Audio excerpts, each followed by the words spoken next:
Hey, t'as raté Stand and Deliver 2025, t'inquiète, je suis Laure et je te récap ça sur Inside Story, alors n'hésite pas à t'abonner et à partager. Côté match, on a commencé avec l'affrontement qui a eu lieu lors du pré-show, le 4-way tag team match à élimination qui donnait une opportunité pour les titres par équipe féminin. Stand and Deliver commençait plutôt mal en éliminant en tout premier les Meta Girls qui semblaient pourtant être les plus crédibles pour aller chercher les titres. Dommage, ce ne sera pas pour Roxanne Perez et Cora Jade non plus, et ni pour Fatal Influence puisque ces dernières finiront par se faire éliminer par Tatum Paxley et Gigi Dolin qui gagnent la confrontation. Et autant dire que je ne suis pas emballé par ce résultat. On passe à la main card avec le match pour le titre North America entre Ricky Saints et Ethan Page. Les deux ont été excellents comme attendu. Page est vraiment le meilleur dans son rôle, mais malheureusement pour lui, et comme attendu, Saints finit par conserver, écrasant Page pour la victoire. On a enchaîné avec le match pour les titres par équipe entre Fraxium et le duo Hank and Tank. Et rien de mieux que la grande scène de Stand and Deliver pour un passage de flambeau finalement. Fraxium ont été excellents comme toujours et Hank and Tank méritent cette victoire et on espère qu'ils vont continuer de faire briller la division par équipe.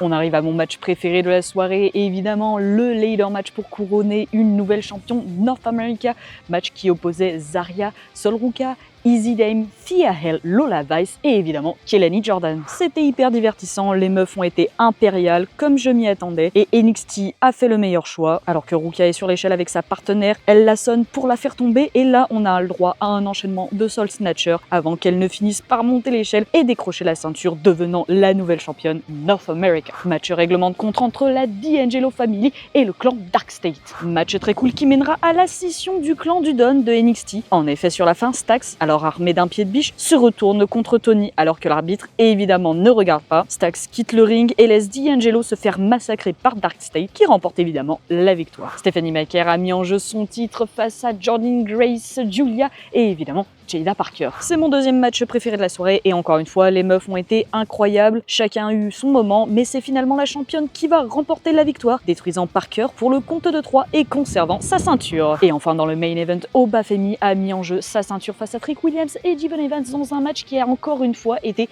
très bon. On a eu une battle d'ego entre Williams et Evans tout le long et c'est peut-être ça qui va les pénaliser puisqu'au final c'est bien Obafemi qui va les exploser à coups de powerbomb pour la victoire et donc pas de changement de titre là aussi. Et voilà, tu as tous les moments importants du show. Retrouve plus de récap et plus de contenu sur nos différents réseaux et à la prochaine.